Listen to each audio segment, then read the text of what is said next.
Hello, lovely friend. I am Dr. Mary Barson. And I'm Dr. Lucy Burns. We are doctors and weight management and metabolic health experts. and this is the Real Health and Weight Loss Podcast. Hello, my lovely friend, Dr. Mary here, and today I am joined by our very special guest, Kate Smith. Kate is a wonderful, beautiful community member at Real Life Medicine who first joined us back in May 2023, and she has undergone the most wonderful transformation, transforming her physical health, reducing inflammation, reducing pain, losing weight, and also transforming her mindset and her identity. It is an inspiring story, and I'm so thrilled that we have Kate with us today. Thank you so much for joining us today, Kate. I am thrilled to have you with us. How are you today? Yeah, it's feeling a little nervous, but I'm good.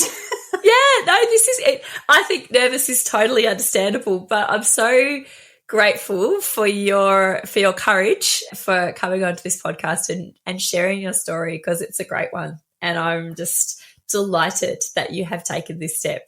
Delighted and humbled, as I said before. So, gorgeous one, tell our listeners a bit about you. Tell us your story. Sure.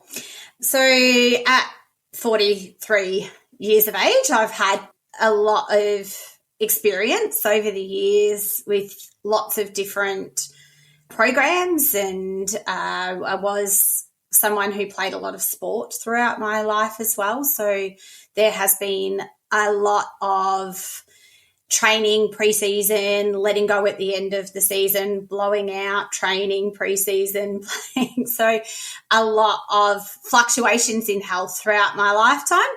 I've been to uni a couple of times, so that's always challenged the health as well. And how I always responded to stressful situations in the past was to reach for food. I was very comforted by, that bag of lollies in the middle of the night to complete the assignment. And it almost was that excitement of being able to sit and let go and eat that food and chase that dopamine in those stressful situations. And the same at the end of the season, it was always that release of, oh my gosh, I can have a break from being so disciplined all the time. But that constant roller coaster eventually led to some very unhelpful habits and quite a poor relationship with food. Completing programs in the past before finding Real Life Medicine led me to creating. So yes, there was temporary fixes where I do really well and I would achieve some health goals, but the mind work was never there. So there was always this temporary solution that at the end of it just exacerbated the way that I thought about myself and the way that I created an even more unhelpful relationship with food, because there was all of this perfectionism in there. And the previous programs, like, you're constantly striving for that end goal without ever understanding the little steps that I had to take along the way to achieve it. So, of course, when you're trying to climb that ladder where the steps are so wide, when you fall off the ladder, it's without the understanding of why. Yeah, I'd go straight to that, I failed. And then, you'd start all over again. You'd go back to binge eating and go back to all of those habits. So I think I attended the Low Carb roadshow in Melbourne and learnt a lot more about what a low carb lifestyle could offer me, and listening to the guest speakers on the day and hearing you speak about the way that you view your body and what health means to you. I've sat there and I thought, I've been looking at this all wrong. My approach to health, like, I'm a health professional myself, working in both community and hospital settings. So the focus on health was always different. And even in our healthcare setting, there's the mindset and the mental work is often the gap that's missing to people being able to achieve health as well. So from there joined my first 12-week program. And whilst I didn't make a lot of massive changes in the first 12-week program, I did a lot of the work to see, and it helped me identify what the barriers were to me being able to actually achieve health in a healthy mindset, a healthy body, and just being able to feel confident and happy to be me. So what I learned from the first program was that maybe there were some things that I was doing in my life that were barriers to being able to do that or being able to achieve what I wanted to achieve. My job was probably one of my biggest barriers, as well as being a mum. I was in a role of in leadership in a nursing program. And I also had a clinician role in that space as well. And we provide a nursing service to a very vulnerable part of our community where there's you're hearing about lots of trauma, and we're working with families in frequent crises. So I think there was a lot of emotional toll that I was taking from that role as well. And, completing that program gave me the strength to put myself first, and I actually left that role, and I didn't take a complete turn of career. I went back to the hospital setting where I'm now practicing back in a hospital setting, back to shift work, which I didn't think would actually be beneficial to my health, but it is, because I now have so much more flexibility to work around my family and everything as well. So I feel like I'm I have a much better work-life balance now. But I think without doing that first program and all that work that I did, I would never have had the courage to put myself first to make that decision. So, that sort of led me into going back and doing the program for the second time. And without those barriers there the second time, it opened me up to be able to really tackle and my mindset and just learn so much more about myself. So, it was a very different experience. Yes. So for you, it's the mindset shift and getting that healthy mindset. Then from there, the healthy life and the healthy body flowed on from that. Yeah, so I was starting to really feel the effects of, particularly the last few years. I really pulled back on sport. My body was no longer able to play the way that I used to, and I wasn't enjoying the sport the same way. So I decided to take a step back, and I just started playing socially, and that was good for my body to step away from that as well. I was also starting to feel I had a lot of inflammation throughout my body. I had a lot of swelling in my ankles, particularly I was working 8 or 12-hour shifts at the hospital on my feet all the time. So I went from a job where I did predominantly sitting at a desk or sitting and talking with families to be back on my feet. And it was a bit of a shock to the body to start with. And I developed plantar fasciitis, which took me a long time to get past. And as a consequence, the Achilles on my other foot was starting to really struggle as well. I just had, I felt like an 80-year-old woman at the end of a shift. Oh, that's not good. No. So, throughout the second program, I managed to drop 15 kilos. And as a consequence from removing the very inflammatory foods from my diet, I don't have that joint pain anymore. The plantar fasciitis is gone. The big bulge that was on my Achilles on the other foot is gone. And I can get through my shift now without I don't have any discomfort.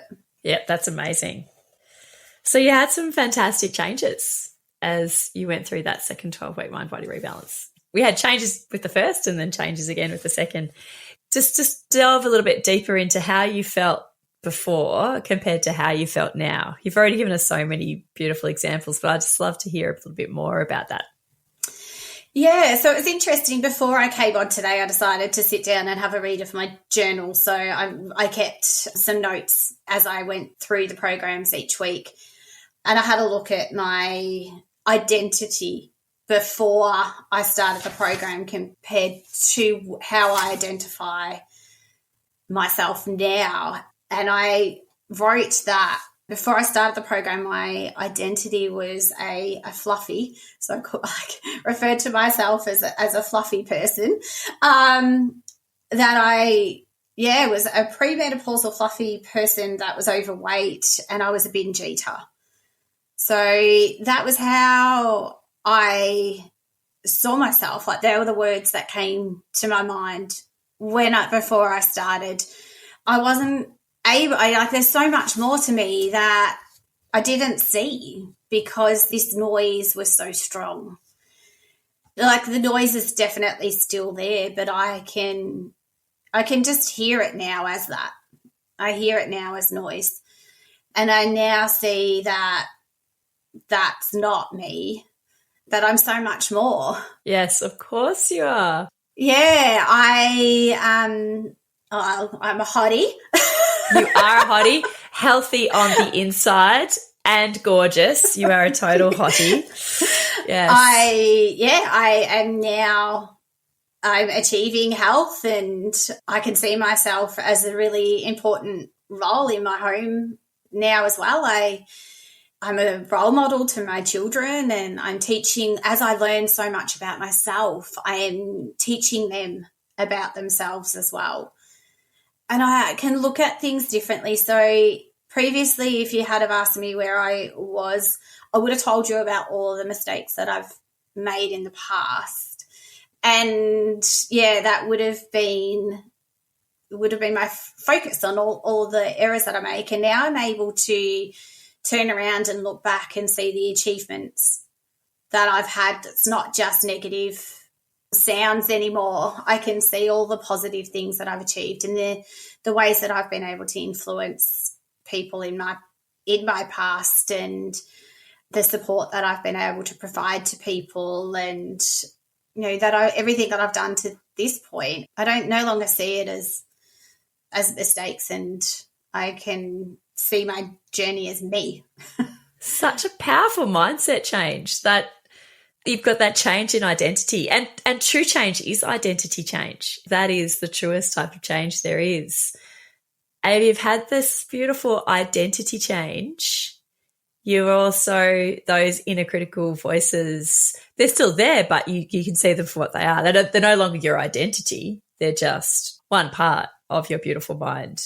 Yeah, they now got names, and my thoughts have got names, and I can now separate them and see them and review them and decide whether I want to listen to them or whether I want to respond to them.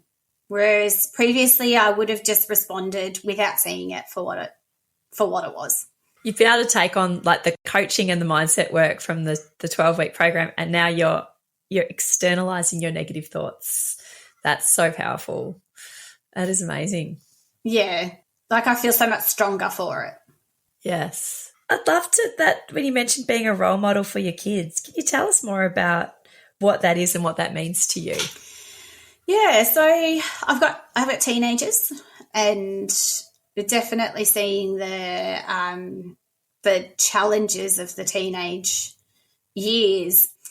And I think particularly having a teenage daughter as well, I was really mindful that the way that I spoke about my body and the way that I viewed my body and the relationship that I had food and everything wasn't the role model that I wanted to be for her. So I didn't want to see her go down the same challenges with food and everything. And I could see some of those the language in that I was using starting to come out in her. So, but rather than shy, like sort of take and do all the work in the background, I've brought her along with me so that she could see what I've gone, like how it's challenged me and how I'm able to change, and that it's been okay not to be perfect, because she also has that very strong perfectionist personality. And yeah, I've sort of been bringing her along with me so that she can see how I've changed it so she can use those strategies herself. That's amazing. Yeah, and my son has, so I have a child with ADHD as well, so he often views things quite differently. And I think change from my previous role as well, I think has opened up some emotional capacity for me to be able to be more emotionally available to support him as he experiences life as a teenager going through school as well. Yes. These changes you talk about are really powerful. You've done such an amazing job, and you are doing an amazing job. What's your identity like now? How do you view yourself now? I can still see myself as a perfectionist that likes to do things perfectly, but I'm able to now see that as a strength, but to view it with kindness, to know that I'm not always going to get it right. So I no longer see myself as an overweight person. Yes, I've still got a lot more to achieve the goals that I want to, but I am no longer focused on that end result. I'm able to see myself and be comfortable with me now. I'm not focused on what I want, like that person that I want to look like then, and have a negative view on where I am now. I'm able to see the changes that I've made now and know that my body is serving its purpose. It takes me to work. I can still do the things that I love doing, and I'm thankful for that. Yes. And you're a hottie. You're a total hottie. Yes. Yeah. So I've had to go into a little bit more depth with the inflammation and everything as well. I was struggling with low iron, so we went down the road of investigating some potential reasons why my iron, I wasn't able to increase my iron stores despite taking supplements as well. So I've had all of the scopes, the gastroscope, the colonoscopy, the hysteroscopy, Fun. Yes, all of the areas. And my initial findings towards the end of last year, I had like gastritis, as well as the uterine hyperplasia, and there was a lot of inflammation that they found throughout the body. I have since had a repeat hysteroscopy, and they confirmed that the uterine hyperplasia has gone. Oh, that's great. Must be a relief too. Fantastic. Yes, yeah. So where I was able to actually see the evidence of the inflammatory changes throughout the body. I have got repeat scopes for the colonoscopy and stuff coming up as well. So I'm hoping to see some really positive changes there as well. So, and by eating real food and embracing that lifestyle, you have made profound changes to your physical body already. Yeah. Yes. Yeah, and like I've had a few slip-ups, and there's been days, absolutely, I'm able just to see them for what they are now. I needed to eat. Didn't have access to the foods that I would have liked to have had at the time. So I eat, I move on. Previously, that would have been, okay, that's it. I've screwed it up for the day. I'm done. I'm just going to eat whatever I want for the rest of the day. And that would have gone on for weeks and weeks and weeks previously.